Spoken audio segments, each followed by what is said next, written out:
they called us conspiracy theorists for talking about how governments and NGOs carrying out cloud seeding programs, or how people have seen an unbelievable explosion of chemtrails, and then we're just conspiracy theorists. Well, we were all proven correct once again. The city of Dubai in the United Arab Emirates is flooding. More than 6 inches of rain falling in a matter of hours. And according to Bloomberg, this is thanks to their cloud seeding program. So look at this. This is unbelievable. They are not used to this. 6 inches in just a few short hours? They're used to 3 inches per year. So in one 24-hour period, actually I think it's 48, they got 2 years worth of rain. Years worth of rain caused major flash flooding in Dubai. Roads turned into rivers and water rushed into homes and businesses. Nearly 4 inches of rain fell in just 12 hours yesterday. That's around what Dubai measures in an entire year. That's according to United Nations data. Rain fell so fast that people were forced to abandon their cars. Dubai International Airport, which is the second busiest in the world, stopped operations for a while as the tarmac was underwater. This is a view from the Dubai airport. This rain has shut down schools. It has shut down roads, grounded flights. The second largest airport in the world looks like a river. This is the tarmac out the plane window. Look at this view here. The country got 10 inches of rain in 24 hours. That is an entire year's worth. It's creating dangerous conditions all across that region. People are being told don't travel unless it's absolutely necessary. In nearby Oman, there are 18 people who have been killed because of this severe weather. And, you know, they don't have the infrastructure for drainage. So that's why their highways are stuck. They're flooding all over the place. It's wild there. Yeah, and the cloud seeding program that they've got, so this is legit. This is not a conspiracy theory. Like, oh, no, they're not seeding clouds. There's nothing about chemtrails. Now, they're two different things. Seeding clouds and chemtrails, two different things. One is purportedly supposed to be good, right? The idea that we're going to have rain. The other one is supposed to be bad. It's supposed to stop rain. It's like supposed to stop it, right? That's chemtrails, and cause all sorts of sickness for people, and really, really awful. But here is just an insight into UAE's cloud seeding program. Yes, this is real. Just so I know, I have to drive back from Abu Dhabi to Dubai. No. It's not raining. It's a sunny day. The UAE government invested more than $20 million in research to start a process called cloud seeding. The UAE performs around 1,000 hours of cloud seeding a year, and it's all controlled by this building in the National Center of Meteorology in Abu Dhabi, where they track the whole process. We met with a cloud seeding expert to explain how the seeding process works. We wait the forecast. When we have a good, chance for a cloud, we send the aircraft to that location. Go under the cloud. In the first stage of the cloud, there is good updraft at that time. Start to release all the salt, and with the good updraft, of course, it will go inside the cloud. The droplets will become bigger and start to rain. The center manufactures a salt substance that helps enhance rainfall. They put them in what they call flares. Yeah, so that's what you can blame that. And so there, I saw some people online who are like, come on, you right-wing nut jobs out there. This is not cloud seeding. This is clearly climate change. And then the UAE fires back and actually says, no, yeah, we were cloud seeding. In fact, we confirmed at the Gulf States National Center of Meteorology dispatched seeding planes from Al Ain Airport Monday and Tuesday to take advantage of the cloud formations. The seeding planes have flown 7 missions over the past 2 days.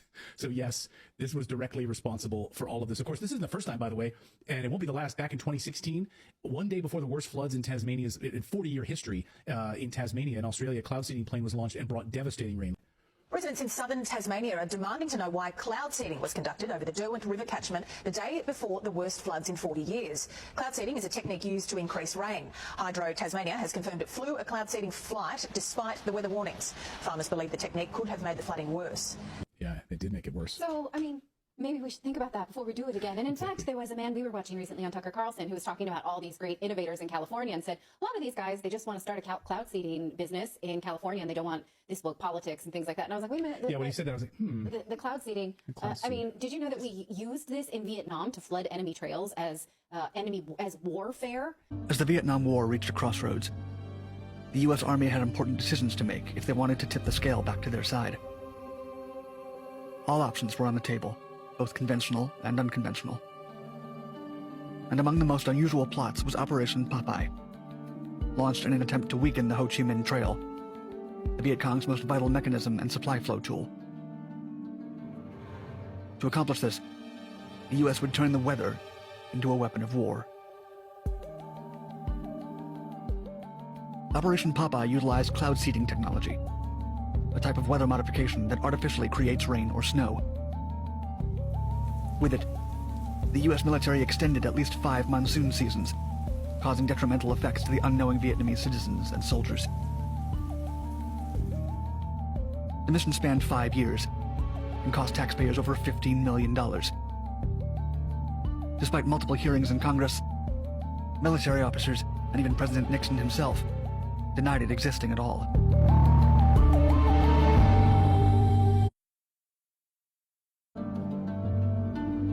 As the Vietnam War reached a crossroads, the U.S. Army had important decisions to make if they wanted to tip the scale back to their side.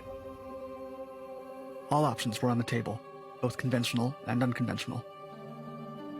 And among the most unusual plots was Operation Popeye, launched in an attempt to weaken the Ho Chi Minh Trail, the Viet Cong's most vital mechanism and supply flow tool.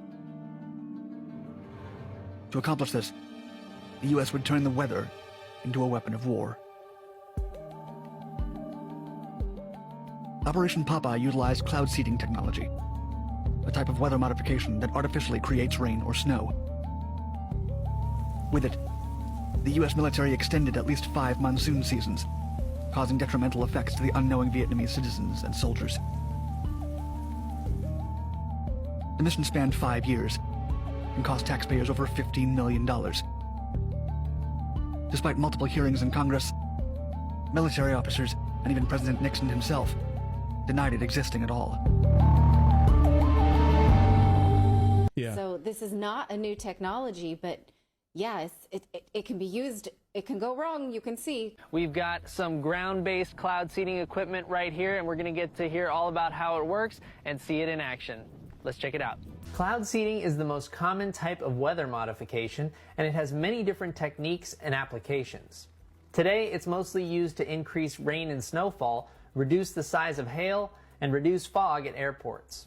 Traditionally, cloud seeding has been done from the air. So airplanes have had racks on them where these same flares are positioned on the airplane, and the airplane flies into the storm. So in order to reduce the cost to the client and reduce our carbon footprint, we've been able to station these on the ground. Now, we can do this in places where weather permits.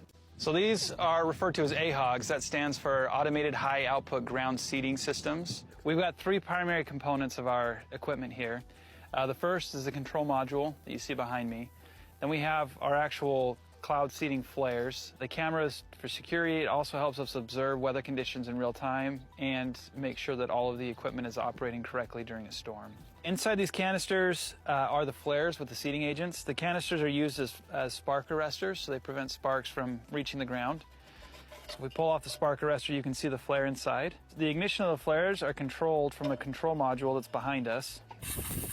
The primary seeding agent in this is silver iodide. Silver iodide is a simple compound. It's polar in nature like water, so there's chemical properties that help attract water molecules to silver iodide.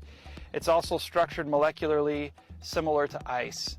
So it helps generate or helps spawn the generation of ice buildup, and then that becomes a hailstone or a snowflake that falls here primarily as rain. So one flare like this has billions and billions of potential sites for that water to congregate around. We'll launch them in sequences. We watch the radar to see when bands of the highest concentration of liquid water are passing above us in the clouds, and we try to target those high concentration pockets in the storm systems. We'll launch between 3 and 20 flares for a typical storm. Once the flare is lit, it takes a little bit of time to carry up into the clouds, and once it's up at the proper elevation, it'll take about 20 minutes to instigate the rain or the snow process. So overall, you're probably looking at about 40 to 45 minutes before you're seeing the maximum result. This is a process that's been kind of balanced on this planet over the course of millions and millions of years, like hundreds of millions of years. And you're going to start messing with that balance. Like that's like absolute hubris, in my opinion. Like that's one of those things I don't like when science gets involved in. Like, no, let's not poke that bear. Yeah. Yeah. Hubris is the right word.